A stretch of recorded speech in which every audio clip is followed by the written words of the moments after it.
So today we're going to talk about how to create an amazing assessment and plan for your patient presentations in nursing or medical school. Let's get into it. All right, guys, welcome to the MD Journey, a channel completely dedicated to helping you succeed on your medical journey with less stress. My name is Laksh. I'm an internal medicine physician and resident in training. And today I really want to unpack how to do an effective assessment and plan, because I find this through all the medical students that I go through.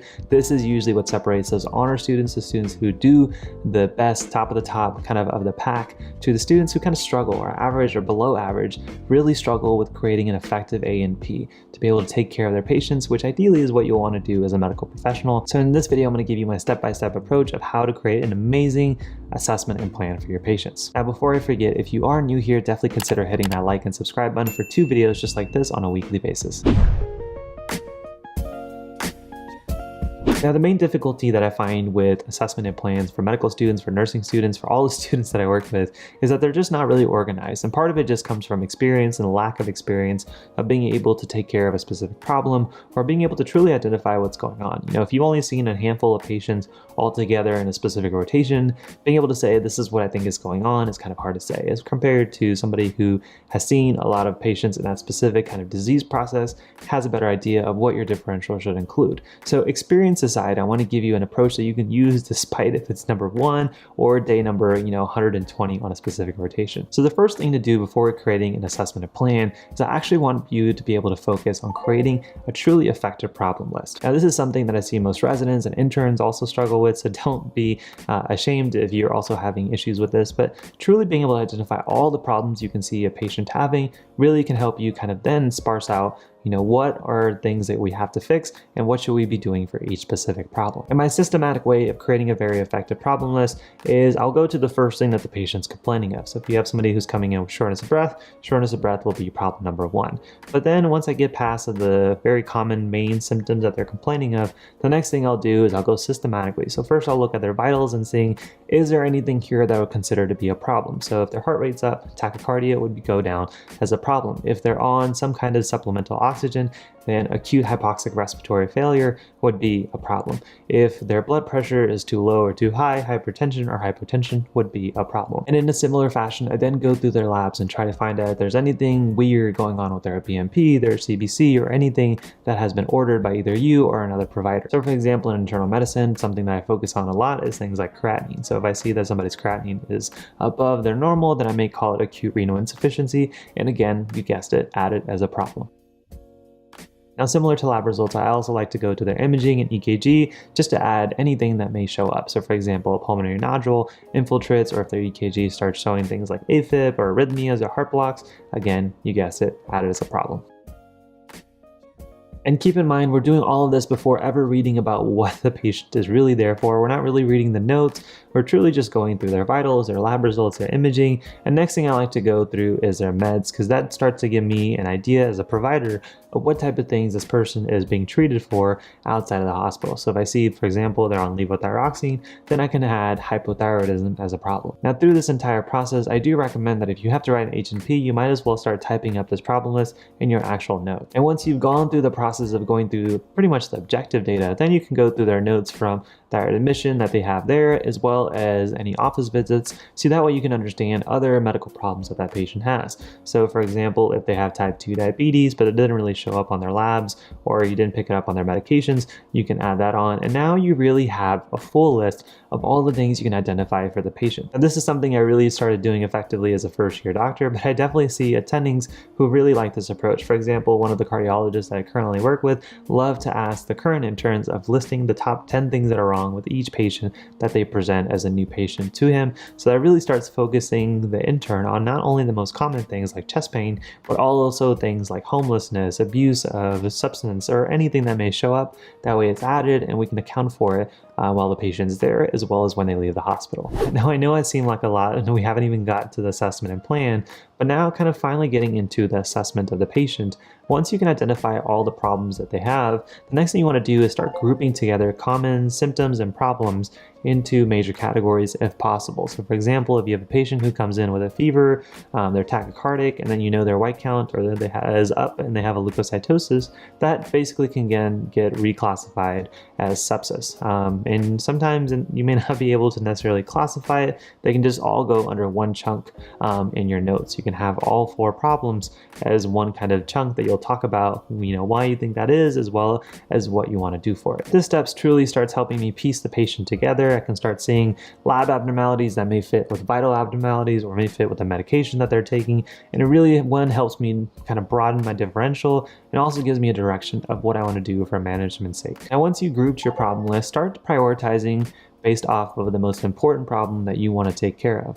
Often, depending on the attending, this may be the thing that the patient came complaining of, or the most kind of critical thing that they have going on that you're actively taking care of them in the hospital. So just because a patient came in with shortness of breath, that may not be the main thing you treat for them as a provider, but start kind of prioritizing what's 1, 2, and 3 for those patients. And usually everything towards the end happen to be either chronic things or things that you'll just kind of work up or potentially work as an outpatient. So now not only have you created a problem list, you've been able to go ahead and group some of the major problems together to help you with your differentials, but you've also been able to prioritize them. So next time you're attending or your resident asks you, what are the main things that we're doing for this patient, you don't have to feel kind of lost. You can kind of start to see the idea of what you would be doing if you were that patient's doctor. The next part is truly being able to get to the assessment part of the assessment and plan.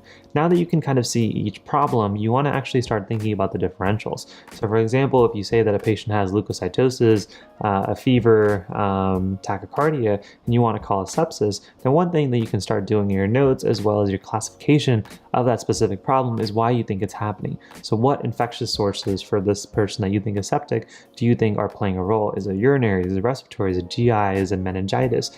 Those are things that you want to not only type out and think out, because then it's going to take into part number 2, which is you want to start creating mini management kind of checklists for each problem. So for example, let's imagine you had somebody who came in with shortness of breath, and your first problem was dyspnea on exertion. When you're thinking about it, you look at the other problems that that patient may have and you see that they're tachycardic. So your differential includes things like pulmonary embolism, but also includes things like congestive heart failure or acute on chronic congestive heart failure. You start adding your differential, but now you're able to create these mini management checklists of things that you want to do to work up each thing in your differential. So for example, you may say a PE workup, get a D dimer or DVT ultrasound, or get a CTA of his chest, whatever you want to do. Heart failure kind of workup. I want to get a repeat echo.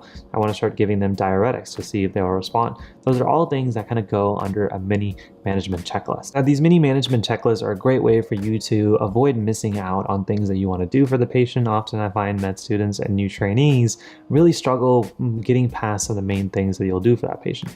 For example, if I say a patient comes in with infected, I'll ask the medical students what they want to do. They may say, I want to treat them with antibiotics, but now they haven't really thought about what antibiotics to treat for, how long to treat for, how they want to work up what the infection is, like getting a culture, as well as what they want to do for the patient in the short term, like giving them fluids, monitoring their labs. Those are all things that go in for a patient who you think is septic. And again, this kind of comes with experience, but for example, when you first start taking care of patients like somebody who comes in with congestive heart failure, you want to start having a mini checklist of what you want to do for every patient that comes in the door from today to the rest of your career that you take care of them that comes in with CHF. So that may include, what do you want to do for their volume status? Are their volume up? Are they volume down? Do you want them on a beta blocker? Do you want them on lisinopril? Do you want them on spironolactone? Do you want them on other fancy medications? Do you want to get a repeat echo? Why do you think that they're in heart failure? Those are all things that you want to kind of add to your mini checklist. And a pro tip that I recommend having is, after you create your first note for that patient of congestive heart failure, see how you can template it for the next time that you have a patient. So some note writers and electronic medical records may be able to help you save templates. So now whenever I have a heart failure patient, I literally just type in my initials plus CHF, and then the rest of the template is kind of included. And the first things they'll ask me is, what's their ejection fraction? What's their home medications? And I type those out. Do you think this patient's volume up? And I put yes or no. And then I also write down what I want to do for their volume status. Do you want to do a beta blocker? Do I want to get a repeat echo? It's kind of a checklist that I don't have to start thinking about or retyping every single time. It just kind of keeps me in check to make sure that I do all of the workup as well as all the medication management that it should be doing for that specific patient. So once you can create these mini managements of every single problem, every time you see a patient just like that in the future, you start to get better at kind of hitting all the check boxes. So another great example is somebody who comes in with atrial fibrillation. One of the things that's very common that you may get asked is what's their CHA2DS2-VASc score, because that can represent how high of a stroke risk that patient has. Next thing you may be asked about is how you want to treat them. Do you want to control their rate, how fast their heart's moving, or do you want to control their actual rhythm, the actual atrial fibrillation? And so now whenever I write a note, I have AFib, and then I'll have their CHA2DS2-VASc, and then I type in what their score is, and I'll have rate, and I'll say what medication I'm treating their rate with, and I'll have rhythm, and I'll say if I'm ever even treating their rhythm. And the final thing is you want to talk about if this patient needs to be on blood thinners. So I write down what kind of medications that they should be on or are at home for their blood thinners. But again, it's a very systematic checklist. So I don't have to think very hard. I kind of know my approach. And every time you see a problem like that, whether it's prenatal care or it's hypertension, you want to have a mini checklist that you can do. So then your notes become more efficient, your assessments become more efficient, and definitely your plan for that problem become more focused. Now I know that could have been the med school equivalent of drinking out of a fire hydrant. So let's just put all of that up here for review. So number one, go ahead and start with a very long problem list, going through very systematically the patient's vitals, their labs, their imaging, their medications, and then finally other past medical histories. Number two is to be able to group common problems to what you think they're kind of related to. Number three is start creating mini differentials for each of these problems. Number four, start organizing based off your priorities of each problem, so then you can really focus on your management for each of them. And number five, finally start creating a mini management checklist for each problem. So for somebody who comes in with sepsis, what do you want to do for fluids? What do you want to do for antibiotics? What do you want to do for a workup of the infection, and etc. And finally, remember my pro tip that if you do have an electronic medical record or a system that allows you to save templates, that way you can write notes more efficiently and be able to remind yourself of all the things that matter for a specific problem, definitely take advantage of that. But that is my step-by-step approach on how to make your assessment and plans as effective as possible. It's the same thing I was using as a med student, same thing I now more efficiently use as a medical physician. So if you guys have any more questions, definitely drop it down below in the comment section. Before you click off this video, if you do enjoy this process, make sure you hit that like button, because it tells me that you want more videos like this on history, physical exams, doing well on your rotations, doing well in med school in general, and it also obviously helps the channel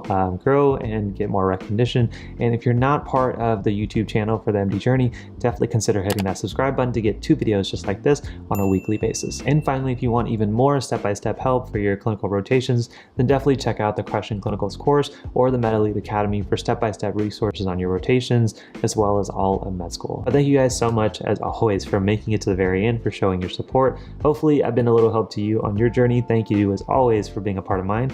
I'll see you guys in the next one. Peace.